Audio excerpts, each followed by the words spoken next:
I greet you all once more on our follow-up session on response to stimuli, and I wanted to just have a short discussion with you tonight, just to stimulate your mind in and around how do we respond to stimuli as human beings, and why is it so important for us to have a good understanding of the criticality of responding to stimuli. So what am I trying to say about this? One might want to ask, to say, why is it important for us to know how to respond to stimuli? It's mainly because you are not created as an island, and you were not put in a sterile environment where everything works in your favor, where everything supports the way you are created, where everything just is working to your advantage. You were created into a very dynamic environment. I mean, for an example, we don't even have to look further. By just looking at this internal system, which is the human physiology or human neurological and nervous system. Those systems on their own within this house we call the body are so critical in how the body functions. And for those of you who probably study these type of things, you would have a much greater understanding of the fact that a lot of what the body interacts with is what informs these systems on how they need to actually respond. They respond based on historic learnings. So basically, as a person interacts, and as a person interacts with different things. For an example, as you are interacting, you are taking germs in that your body sees, and it studies them, and it learns how they are and their level of danger, the level of danger they present to the body. If a virus gets into your body, your cells are going to immediately try to understand that virus so that they are able to deal with it. If you catch a flu or anything like that, your body will learn to understand that flu virus or whatever, that bacteria or germ that you've just put in your body, and how it reacts. And your body then, your cells will then obviously send signals to your mind, and your mind then triggers certain alarms in your body. That's why you'll find when something alien gets into the body of a person, something that's not supposed to be there, a person will immediately increase in temperature. The body temperature will increase, and will say this person has a fever. Fever is not actually the actual problem. The actual problem is what triggered that alarm system. Fever is meant to be an alarm system in your body that alerts you that something else is going wrong. So that is why whenever you have a fever, they would then have to understand what actually caused that fever. So the doctors don't only treat the symptoms, they also want to know what actually really caused what is happening, because what you will find more than half the time is that how your body reacts is a signal or an indication that something is going wrong inside your body. So it sends those signals so that you are aware. So when you get those signals or those symptoms, they would call them symptoms, you would then know what to do. You would either see a physician or you would go and find help so that you get given the medication to deal with the root cause of the problem. And that's what is important about response to stimuli, that because your body has been learning from the time you were born, your body is becoming better and better at dealing with stuff. You will find there's some people that there are certain sicknesses that they don't even get. They used to get them when they were younger, but they don't get those anymore, unless maybe that virus changes form, or it evolves, or it mutates into something else, and only then we'll probably get that type of. There's people that don't even know how flu feels like because they've never really had flu. There's people that don't even know how a headache feels like because they've never really had headaches for long enough for them to realize, oh, okay, this is a headache and this is what a headache is. And all of that has to do with how their body responds. So why am I telling you this? I'm telling you this because even if you look at people, that live in clean environments, sterile environments, from childbirth to young age, adolescents, until they become adults, they just stayed in a very sterile environment. Those people, because their immune system has not been exposed to a lot, it's very likely that if they were ever to be in an environment that is too dynamic for their body, they can get sick easily. They can get sick very easily because their body is not trained. It's the systems have not learned enough for them to have geared up and built enough you would call blood warriors for them to fight whatever that comes into the body. And this becomes very critical because you then begin to understand that even your body has been learning through the senses and through everything else that you've been putting in the system. For an example, let's use the mind. the mind. People that have been shielded and protected, that never actually were exposed to the world and everything that happens in the world, they have a level of innocence that sometimes can be dangerous.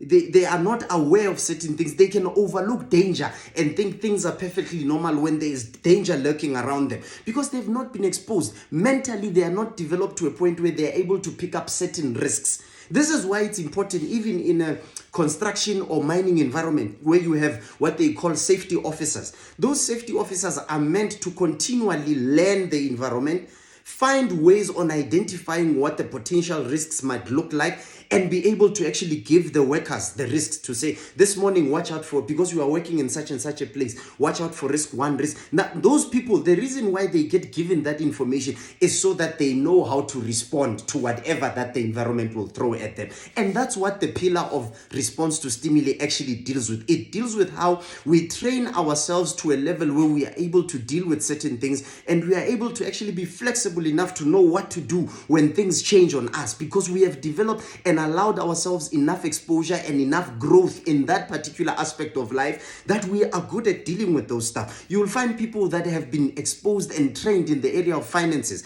You will find that many a times, even if the people go through financial trouble and all sorts of other things, but because their financial management skills are so strong, the economy or things changing or joblessness or other things that are happening don't impact them as much, because they have learned so much about running their own finances that they have put controls in place. They have put contingencies in place to make sure that if anything changes, if this happens, they have a better understanding of even how to grow their money. They have a better understanding on how to save their money. They have a better understanding of how to respond to any financial crisis. So their response to stimuli in the finance things is actually quite good, because they've developed themselves to that level. So it becomes important that in every aspect of your life, you need to take the opportunity to put yourself in a space where you develop yourself to a point where you are able to respond appropriately to everything that you encounter in your life. It doesn't matter what it is. It could be joblessness. It could be lack of finances. It could be lack of resources. It could be anything that goes wrong in your life. But you need to understand that all of those things are not meant to kill you. They are meant for you to learn to grow. This is one of the reasons why I believe God put us in this type of environment with this life system. This type of life system is developed and it is created to be able to not allow us to remain stagnant, but it's allowing us to actually continuously grow, continuously transform, continuously develop into a better version of ourselves. And that's why I always say to a lot of people that sometimes you need to embrace trouble, embrace difficulty, embrace challenges, because out of that, in as much as there is difficulty and challenge, we need to realize that there is a lot more to learn that comes out of those things than anything else. And we need to have an understanding to say, actually, people don't learn a lot from good stuff, because most of the time good things are celebrated. People never actually really take the time to try and find out, how did I make it? How did I do it so that it's... Because that's why you find that some people they can't repeat the same success they have done. And some people will say it's luck. You did it once in a lifetime and you couldn't do it ever again, because you actually never took the lesson to learn. I did it. How did it happen? What were the governing principles around this thing actually happening? And once you have an understanding of how certain things happen, it's easy to replicate them. It's easy to do them over and over again. That is why you will find some millionaires that have become millionaires. Even if they lose money, they're able to bounce back and make money again. Why? Because when they made money, it was not just for them making money and they were excited and life was good. They learned. There were certain rules and principles and laws that they understood, that if I do this, this is what happens. For me specifically, because you as a person, you are dynamic and you are unique and different as an individual. And unless you take the time to begin to understand yourself so well that you can appropriate yourself to your current life system, to your current setup, to your current situation, it becomes very difficult for you to be able to actually know what to do and how to navigate yourself around everything else that happens around your life. So this becomes very important, because then it means for me to be able to know how to respond to stimuli, one of the first and most critical things I need to learn is learn how to know myself better. Find a way on how I can learn and understand myself better. Some of you might need to spend time with yourself, some quiet time, alone time with yourself. Because when you do that, you are going to spend a lot of time evaluating the way you think, evaluating why you think the way you do, evaluating the way you talk, why you talk the way you talk. Why are you loud? Why are you calm? Why are you energetic? Why do you always want things to happen fast? When you begin to understand those dynamics about yourself, you are setting yourself up into a space where when you face the world, it's going to be so much better for you, because there is a lot that you understand about things you do. You will know what to run away from, what to confront. You will know, and I've mentioned this last week, that there are things you need to obviously understand about yourself to a level where you know that there are certain things I can run from, certain things that I can confront. When to confront, when to run, and when to keep quiet, when to speak, when to act and when not to act, when to start and when not to start, when to delay and when to push things, when to actually force something to happen and when to not force something to happen. All of those things, you are going to have a greater understanding of them when you know and understand yourself better as a person. And this becomes very critical and very important, because when you do that, you are going to get into a space where you are able to separate between what we call strengths and shortcomings. Strengths and shortcomings, and you are able to take from those strengths and cultivate so much that those strengths can give you a lot more than what they are giving you at a certain point in time. And you can focus on those shortcomings and develop them so that they become less and less of a problem to you, because shortcomings, they limit us. That's why they are called shortcomings. That's why they are called weaknesses, because what it means is that if you have a certain level of momentum and you are doing something, when that shortcoming on that weakness manifests, it will either slow you down, or it will stop you from going, or it will disturb your rhythm, or it will, for some reason, it will probably not allow you to be effective and run as efficiently as you should, because it's a shortcoming. Now, when you understand that it's a shortcoming and you know what triggers that shortcoming, you are able to manage the shortcoming, or you are able to develop systems around the shortcoming for you to be able to actually make sure that it does not impact you negatively. This is one of the reasons why you will find it becomes very critical when you want to learn how to respond to stimuli. You need to learn to find those things that you are really good at, cultivate those things and make them work for you best. Because if you focus on cultivating the good stuff, you are always going to put yourself in a space where the stuff that are not good, that are challenging about you, they become less loud in your life. They are not as loud as the stuff you have cultivated, because it's like having two dogs and you feed one dog and you don't feed the other. The one that you feed is the one that's going to look good, is the one that's going to bark the most, it's the one that's going to go around the yard and be all over the place in the yard. The one that's not being fed will get tired. It will sit in a little corner there and just mope, because it doesn't have the energy to move like the other one. And that's actually what happens with us most of the time, is the things that we feed about ourselves are the things that are going to be the loudest. Those are the things that will come out strong. Those are the things. So the question then you need to ask yourself is that, what is it that you spend your time doing? If you want to learn to respond to stimuli, you must realize that the response that you always have, if it surprises you and if it shocks you as well, it means you are not investing your energies or your time in the right place. And this needs to be evaluated. So apart from all these other things, and us having the understanding that even your body, you will find that for a person who starts, say you want to start being a boxer today, you want to start going into boxing. For you to be able to go into boxing and excel in boxing, you will need to practice over and over, doing the same moves and learning. Because what are you doing? You are learning a new skill. And learning that new skill will require you to repeatedly do something over and over again. The reason why that is important is because, remember, your brain gets signals from your neurons in the body. You would call them your indicator, your signals. Basically, if you touch something, for an example, if I touch something that's hot and it burns me, I can immediately remove my hand, because already the brain tells me that thing is going to hurt you. Move your hand. It's hot. It's hot. That's how I know it's hot.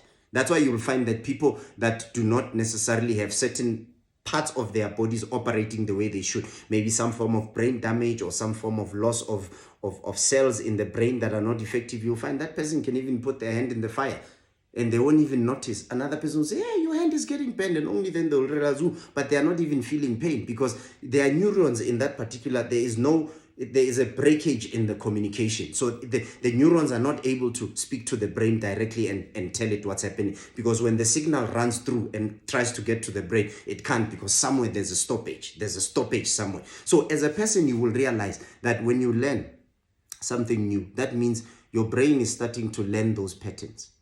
That communication line between that organ, the body parts, and the brain is becoming smoother and smoother. It's hard to do it the first time. It's like when you are learning a new thing. If you learn piano, your brain doesn't immediately catch on. It takes a while, because that channel has to be repeated until your neurons, your brain have an understanding that this is now a new channel, that norm becomes part of who you are. And you will get to a point where some people during their learning, they have to look at the keyboard while they're playing it. They have to look at it until they get to a point they are so good that even when they're not looking at it, it's like they have a sixth sense that tells them that key is sitting there and there. For some of you who use cell phones a lot, you will know it's exactly the same thing. You will use your phone so much that your fingers know when you are typing A, B, C, D, where are those on your keyboard, to a point where sometimes you can even type without looking.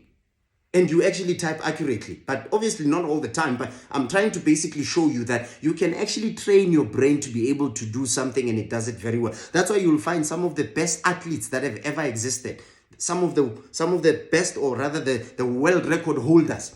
Some of them, if you understand and go back to how they got there, you will see some of them were training 2-3 times a day. 2-3 times a day. Some of them were training every day, 3 times a day, Monday to Sunday.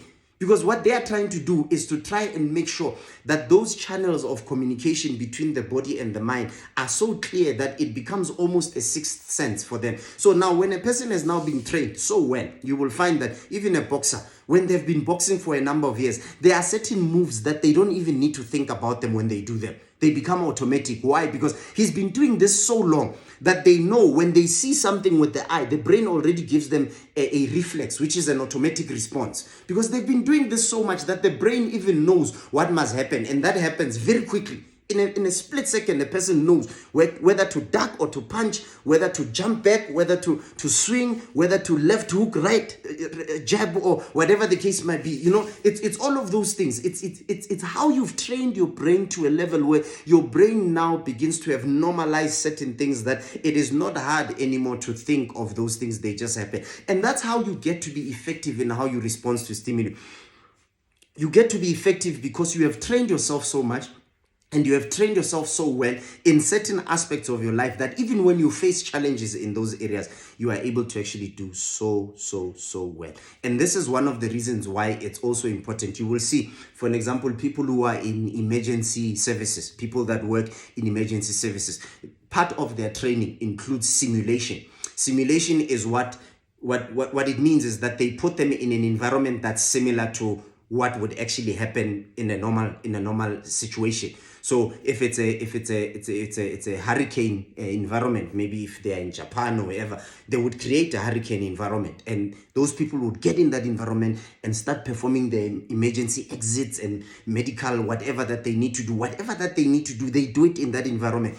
The reason why that simulation becomes important is because the element of fear, doubt, and all these other negative feelings that we get whenever we are faced with challenges and trouble, they become less effective on your body, less loud when you've seen something before, because your brain has learned. Your brain has learned that thing can happen. So they put you in that environment so that you can climatize your mind, so that you know that. So the level of fear is less when you are now dealing with the real thing, because you've been simulated before. The level of doubt that you have in making quick decisions in the middle, you will find people that don't know how to make quick decisions when there's noise. The reason why they can't make those quick decisions is because noise just disengages them, it disorientates them, so they are not able to find their bearings whenever there is noise. So the only way to get that person to be able to make decisions even in the midst of noise is to put them in that environment and actually get them to make the decision. So what does this mean? It means you need trouble in your life.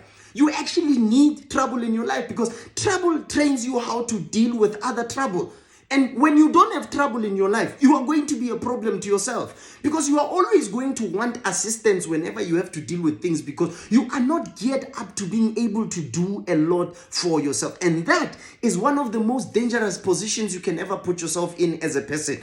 Never allow yourself to be in a place where you are not encountering. A lot of people will tell you, nah, I just want to experience good things only. If I were to experience good things only, I will know that God loves me. I will know that I'm really God's favorite. No, if you are God's favorite, I can assure you, you have to go through trouble, because God wants you to be the best version of yourself. And the only way you can be the best version of yourself is if you learn to go through stuff and learn from those things, so that in the future you do better. It's like if I have children. If I have children in my house, I can choose to do one or two things. I can choose to do one or two things where my boys are concerned. I can shield them and hide them from everything that is around that they actually need to experience at their age for them to learn to do better. Or I can allow them to be exposed to those things. Now, if I shield my children now while they are supposed to be growing, I am going to have trouble, because ultimately what that means is that when those kids grow up, there are certain things they are not going to be able to do for themselves. And I will have to deal with that trouble on their behalf. I will have to now come and actually assist them. I will now have to come and be there for them. Daddy this, daddy that. They wouldn't even be able to fix things that I look at and I say, but this is a very simple thing. You can't be struggling with such a thing. But they will struggle with that because they've never been exposed. They've never been put into an environment that forces them to come out of their comfort zone and actually deal with issues and do better and learn so that they can do better in the future. Now, you are also disadvantaging yourself. You are disempowering yourself, putting yourself in a space where you are too shielded from whatever that you need to encounter in life. You need to go out there, embrace trouble, embrace difficulty, embrace challenges, because those things are there and they are meant to develop you. They are meant to grow you. They are meant to put you at levels of your life where you are able to do best for yourself. This is how we learn how to respond to stimuli.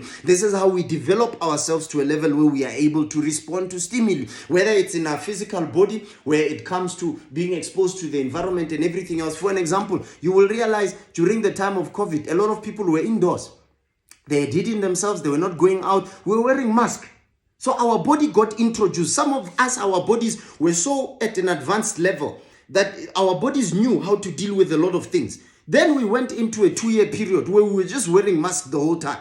Now, that period became trouble for us because then the body had to unlearn certain things and now realize, things are different now. People are not even getting flu easily anymore because they're staying at home most of the time. They don't interact with other people. People don't shake hands. You don't take other people's germs. The body got dumber and dumber and dumb. When we now decided we are out of COVID, I am telling you, the flus that people got, the sicknesses that people got, people were even shocked with their own bodies to say, I never get this sick. All of a sudden, we're now out of COVID, I'm now sick. It's because the body has unlearned certain things over that 24-month period. It has unlearned certain things. And this is the danger of over-shielding yourself as a person. You put yourself in spaces where you are going to miss the opportunity of developing up to a certain point. What am I saying to you? Embrace the difficulty you are going through. I am not saying it is nice to go through painful things, but embrace it from a perspective that says, let me learn as much as I can learn from this situation so that when it passes, I can do better next time. Let me not find myself in a situation where the same challenge repeats itself in my life over and over again because I'm not learning anything from it. Or I am making the same mistake over and over again because I'm not learning from the first mistake.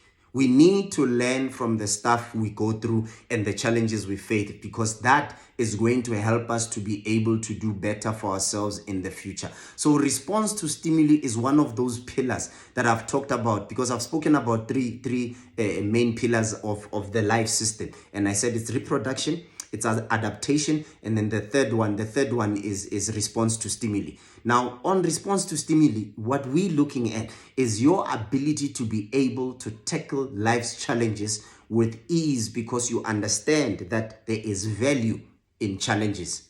You confront them with ease because you know there are hidden jewels, which I call learning curves. There are hidden jewels inside any storm of trouble. There are hidden jewels of learning inside every challenge. There are jewels of learning inside any form of difficulty, whether it's difficulty imposed upon you by people, by situations, or your career, your workplace, whatever, whether it's challenges at work, even those challenges at work, face them with ease, because you understand that there is a great deal of learning inside those things that you are dealing with. And when you begin to focus and begin to realize that everything that comes against you, that comes as a challenge, that comes as a difficulty, that comes as a crisis, that comes as a hard thing or painful thing, all of those things are there, and they are meant to make you a better version of yourself, provided you learn enough from them. Learn how to respond to stimuli so that you can become a better version of yourself. Thank you so much.